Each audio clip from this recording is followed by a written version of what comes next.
Welcome back to the shipyard. Today, we're taking a look at the Ning Tao. This is a Klingon Braille class. It came out in Wave 15, so June 2015, 2 years ago. And it's an interesting ship. Standard Braille 4133, evade, target lock, cloak, echo, 2 weapons, a crew, attack. And that's all well and good. But the named ability, this is what's fun.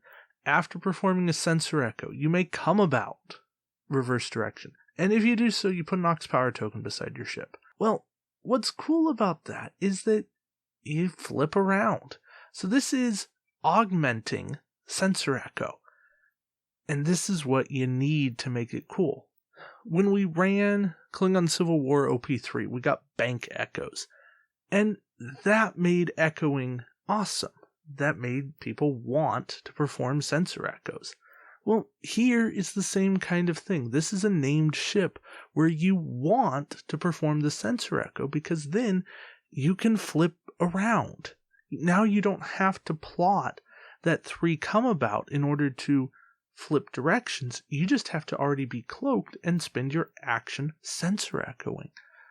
But now with Lursa in the game, you don't even have to do that. You can just cloak and sensor echo on a round. And now you can come about at will. Sounds pretty good, right? Right? Yeah, that's what I thought. Maneuver dial, it's Brel, 90-90 arcs. Brel is what it is, but the Ning Tao is a pretty interesting ship, and there's so much you can do with it. So, I like it, and of course, the Chang that lets you do a bonus echo is fantastic with this ship. Consider that as a fun little combo. Alright, we do get an Admiral in this pack, but that's about the only good news, because the bad news is it's Admiral Martok. And if you're running a Martok, you might as well run Martok 8 or 9. But this Martok, action, you get +1 attack die, and roll -2 defense dice.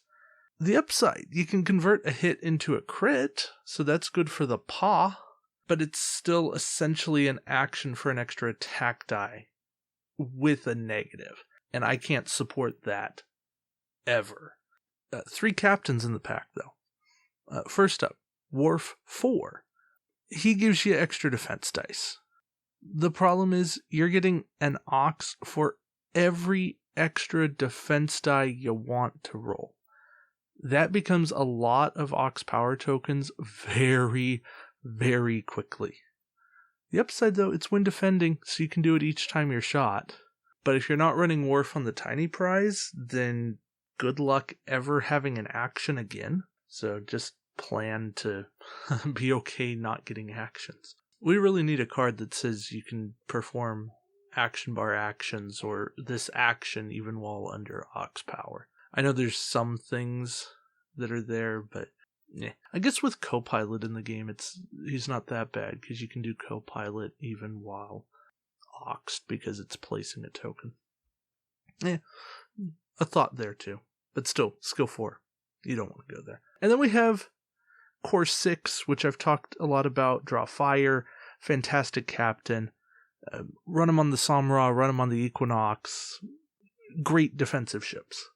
And Core just makes those things better. And then Core 8. Again, another fantastic captain. I call him the best Klingon captain and one of the best captains in the game because of what he does. Bonus crew, rerolls, so quality. It's kind of why not? And I don't want to talk more about that. If you want to hear me talk about both cores, go listen to my top 10 Klingon captains. Now, for upgrades, there's photon torpedoes, and we're moving on. So strafing attack, that's another weapon. 6 points for 3 dice and range 1 only. That's not good. Then it's an attack discard. Okay, we're still looking bad. But after you do the attack, then you can target 2 other ships within range 1. And do 3 dice attacks against each of them. And that's a 360 effect. It's still not good because 3 dice, they still get their full defense. And yeah, So, I want it to be viable. I really want it to be viable, but it's just not. Alright, crew. Darok. The effect is viable. A discard for an additional action is a free action, and only on a Klingon ship. Like, that's a perfectly fine effect. The price is not. 5 points to do that is absolutely ridiculous. Ergo, garbage. Our tech is inverse graviton burst, and while it is an interesting effect, multi-targeting aux power delivery system, more often than not, it's going to hurt your fleet. And I can't justify 5 points for that, especially as an action discard. I want to like it. Again, I want to like it, but it's a little too expensive and a little too much range, to be honest. If it just targeted enemy ships at range 1 to 3, then I could justify the 5 points and the discard. That would be fine with me. But since it gets every ship, then I can't go there. And to boot, it gets your own ship. So they really covered their bases there. Alright, our talent and last card in this pack is Long Live the Empire, another 5-point card. Discard to get more dice, that much is good. But then you suffer damage, either hull or shield, your choice, for every die that you add. Not every damage you do with dice you add, but every die you add. So even if you don't roll well, you're going to take guaranteed damage. I want to like it. I really do, but I can't. I just can't. So overall, this is a tale of two halves. The upgrades are all things that I want to like, but I can't because they're far too expensive. The captains, for the most part, and ship are things that I genuinely do like because they bring different effects into the game, game-changing effects. They're genuinely good cards.